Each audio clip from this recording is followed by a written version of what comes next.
The downside, though, on a humanly speaking, the downside to the idea of God's sovereignty is that it can cause us to be a bit apathetic sometimes and a bit lazy sometimes and say, well, you know, God's going to do it, right? Isn't God going to just do it? And, well, we tried something, it didn't quite work, therefore God wasn't in it.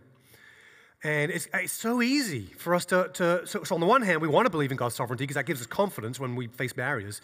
But on the other hand, it can become an excuse to us.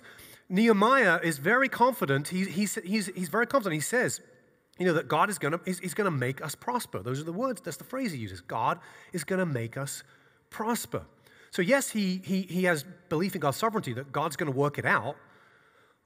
But we also see him acting, and God seems to love using his people to achieve his purposes. I mean, you know, sometimes I scratch my head and think like, God, it would have just been cleaner if you had just done this one. Like, why'd you have this person do it? Or why'd you ask me to do this? Like, wouldn't it just be better if you did it? Like, you just nail it every time. It'd be great.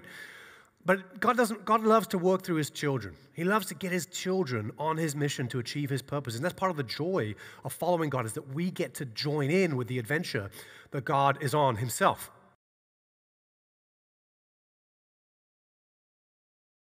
You know what feels really good? Hitting that beautiful like button. It's just sitting right there, all alone with nothing to do. Help it live to its fullest potential. You know what else feels really good? Embracing that subscribe button. It's like a puppy begging for attention. Just showing it a little bit of love goes a long way. Like and subscribe.